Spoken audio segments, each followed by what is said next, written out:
12 তাৰিখে ৰাতিপুৱা 11 বজাত অসমৰ নতুন মন্ত্ৰীসভাই শপত গ্ৰহণ কৰিব। অহা 10 তাৰিখে ৰাতিপুৱা 10 বজাত ভাৰতীয় জনতা পাৰ্টি বিধায়িনী দলৰ বৈঠক হ'ব। তাতে ভাৰতীয় জনতা পাৰ্টি বিধায়িনী দলৰ নেতা নিৰ্বাচন কৰা হ'ব আৰু সেই দিনাখনেই দিনৰ 11 বজাত NDA অৰ্থাৎ AGP BPF আৰু ভাৰতীয় জনতা পাৰ্টিৰ যৌথ বৈঠক অনুষ্ঠিত হ'ব। তাতে NDA নেতা নিৰ্বাচন হ'ব।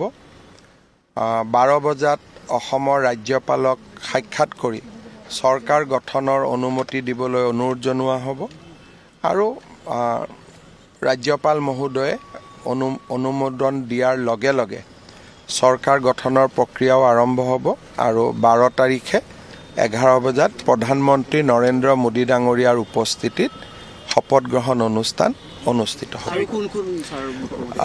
ইয়াতে আমাৰ প্ৰায় 20খন ৰাজ্যৰ মুখ্যমন্ত্ৰী উপমুখ্যমন্ত্ৰীসকল অহাৰ সম্ভাৱনা আছে। দেশৰ কেইবাজনো উদ্যোগপতি অহাৰ সম্ভাৱনা আছে। আমাৰ অসমৰ সত্ৰাধিকাৰ প্ৰভু ঈশ্বৰসকল অহাৰ সম্ভাৱনা আছে আৰু ভাৰতীয় জনতা পাৰ্টি আৰু অসম গণ পৰিষদৰ বুথ কমিটিসমূহৰ সভাপতিসকলকো বা আমাৰ গাঁও পঞ্চায়তৰ নিৰ্বাচিত প্ৰতিনিধিসকলকো এই অনুষ্ঠানত যোগদানৰ বাবে আমন্ত্ৰণ জনোৱা হৈছে। On 10th, BJP legislature party will meet in presence of our central observer Sri JP Nadda and Sri Naib Singh Saini, Union Minister and Chief Minister of Haryana. Once the leader is selected, it will be ratified by the NDA legislature party because we have two partners, Bodoland's People Funds as well as Assam Gana Parishad.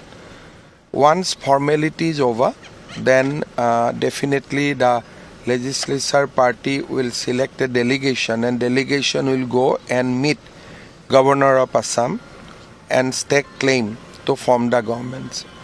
Once governor extend invitation, the process of government formation will start immediately. On 12th of May at 11 a.m. in presence of Honorable Prime Minister Sri Narendra Modi and other guests, the new government will take oath. So you are going to Bengal today? Yes, tomorrow is the oath. It is a historic. It will be a historical event. So I am going there to participate in the event tomorrow.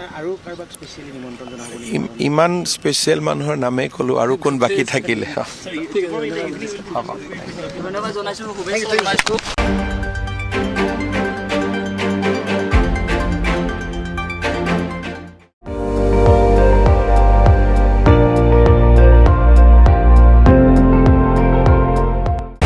আপুনি চাই আছে ND24 সৰ্বশ্ৰেষ্ঠ নহয় সৰ্বোত্তমৰ দৌৰ।